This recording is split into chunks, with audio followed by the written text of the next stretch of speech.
Hey there, everybody. Well, welcome to our evening edition of Big Brother 22 All-Stars live feeds. But Coco, that was like quite possibly the greatest video bomb of all time. I hadn't even gotten to the point where I was going to lift you up again in the camera, and you're just like poking your head up like, hello, like right at the bottom of the screen. But it's Saturday night. We're going to get a little bit wild here. We're hanging out. We're waiting for Power Book 2 to come on, so we're covering that later. We've got some Saturday night beveraging going on at this moment. Cheers to everyone out there. We all need a drink after this season so far. It is the Nerds Night in Saturday Night edition. It really is. And what better way to spend your Saturday night than just ranting and raving about Big Brother, because they're giving us a lot of material for this. We'll give some of the aftermath of the veto in this video, talk a little bit about where Tyler and Christmas's head seem to be at. And breaking news, everyone,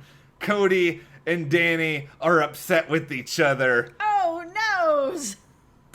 Your minds will be blown. Not really. Not really. They're always upset with each other. Before we go further, if you guys enjoy this video, give us a like, subscribe, hit that notification bell. Coco is wild right now. I don't know what's going on. Yes, she is. Support us further. Check those links to the Patreon and also our store. We have shirts like this one and a lot of other cool stuff there as well. Okay, so we know that Christmas has won the HOH, Christmas has won a power, and Christmas has also won the veto. So that's happening. Yeah, we went through the power. She can block some sort of replacement nominee moving forward. Christmas has won a lot this week. Christmas has won an awful lot this week. It's an interesting debate, because this is something I've seen in the comments over the course of the day, too, of people sort of wondering, can Christmas, despite her not really doing a lot in terms of big strategic moves or anything and trying too hard to make this into a family when it's clear that there's a lot of people who are sick of each other, could she still win this game? I think she can. And the fact that she has won as many comps as she has, and this is new school Big Brother where comps really matter. I mean, if she keeps building up this resume, she could. I think she's got a shot. It depends on how mad the jury is at the other person she's with and if she has a lot of big moves she can claim. But, I don't like to throw the word bitter around for a jury, because I feel like you always have the power in this game to change people's perception. But these are people with egos, and if you trample on their egos, there are going to be some people that are going to be like, how dare you, in the jury this year. I feel confident in that. Yeah, and the problem is that Christmas doesn't have that finesse, so that when people are going out the door, that they feel really good about her. They either feel kind of bitter, they feel maybe neither way. But that putting in the work into the jury is something that Christmas is missing. But if she's bringing someone to the end, like maybe David, who really hasn't won anything and pissed a bunch of people off, and if that trend continues and she brings him to the end, then she's going to win. Unless people are just so mad at her.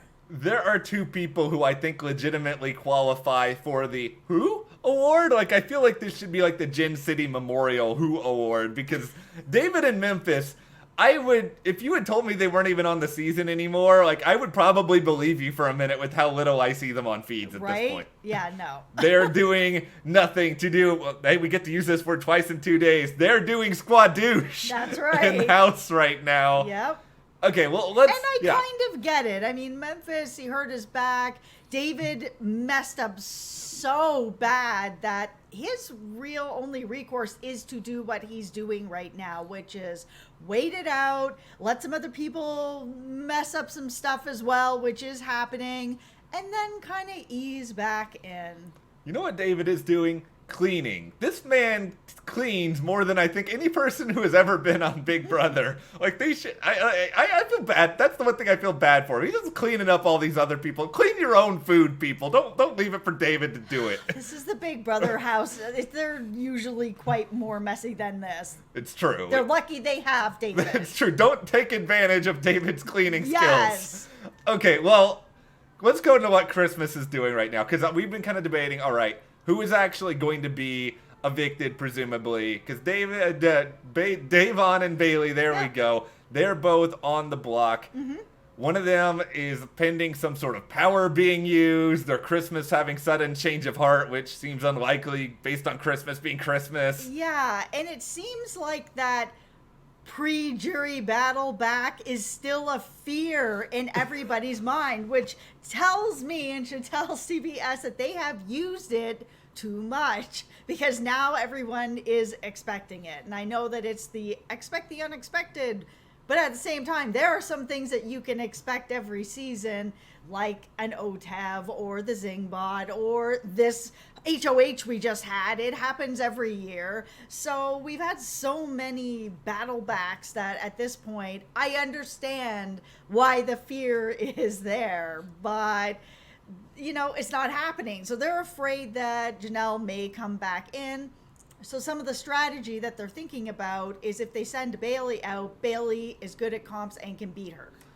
It's smart thinking from that vantage point. Yes, for all of us out there who were really excited about those battle backs in 18 or, last season with Camp Comeback or whatever else, we're all paying the cost for it now because somehow Janelle is still living rent-free in these people's heads weeks after her eviction because they all think that she's coming back, and that is, I think, a factor in Bayleigh at least being the target for Christmas. And I feel like if Christmas wants it, I don't think anyone in this committee, aka Blob Alliance, is going to actually go against her. Because they want to remain nice and tight and blobbish. They don't want the blob to become bloblets, which I think has been suggested as a name for many members of the Alliance now.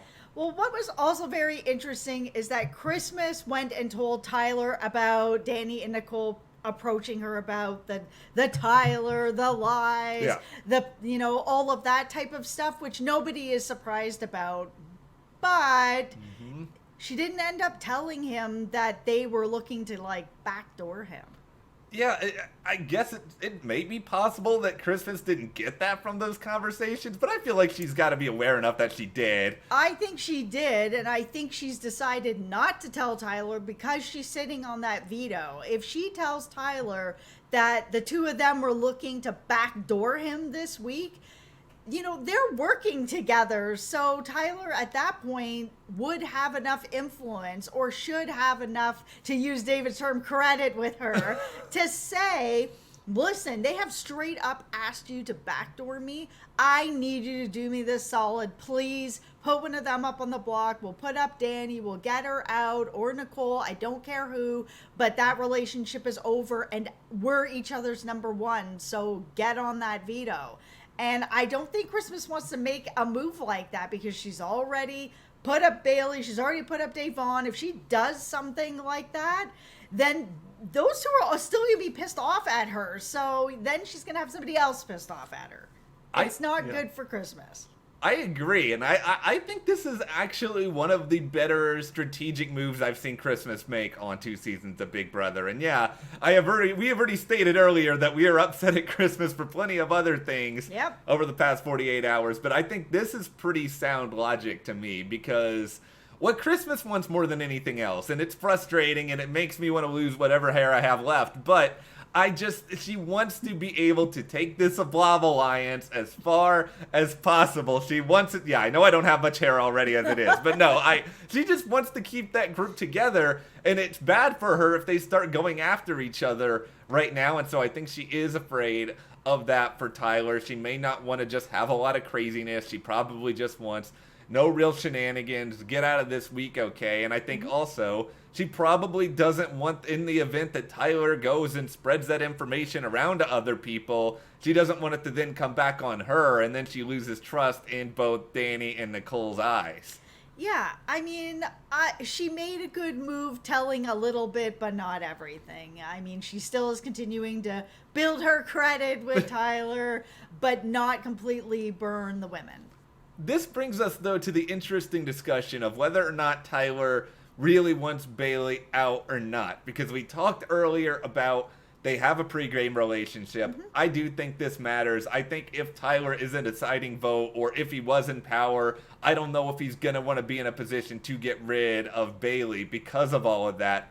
But there has also been talk, and I know this was mentioned in the comments recently too, that Tyler has also expressed that he would be okay with Bayleigh leaving, especially before the jury, so that there's nothing that could come back to haunt him. And I think in this position especially, Tyler would be fine with it if there's enough votes around, and this wouldn't be something that comes back to haunt him at the end of the game. Yeah, and I mean, there's a lot on that relationship. They have been through a lot, Tyler and Bayleigh. So yes. I would understand her feeling crappy about Tyler not really having her back. They've made amends of everything that happened in their season. They've long past all of that. Bayleigh can be and is an ally to Tyler. I think that Tyler is an ally to her to some degree.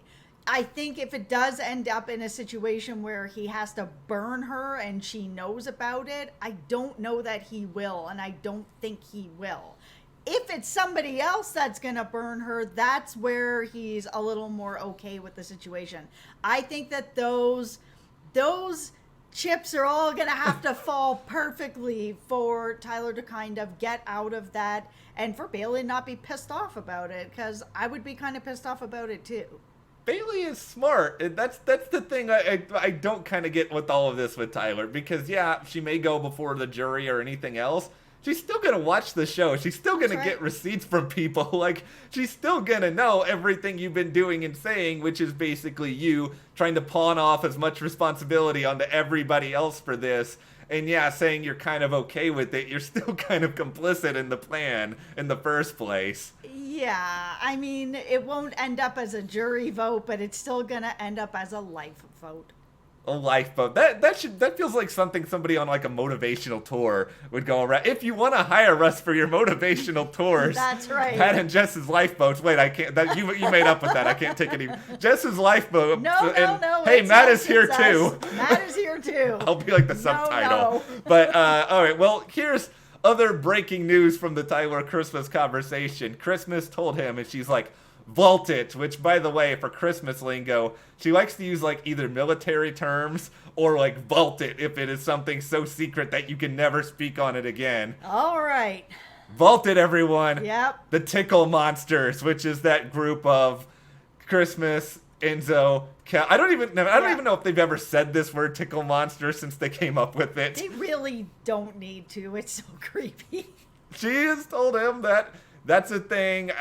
Probably just told him that so that it kind of justified why she didn't look at Kevin immediately, and maybe he has a better understanding that she's playing her own game in some ways as well.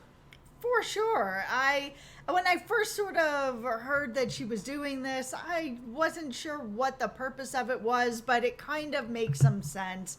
Again, to continue to sort of build some credit going on with Tyler, to be able, just in case it comes out, Tyler's in the know about it. That way, if information's coming in from Enzo, from Kevin, then he knows why it's happening.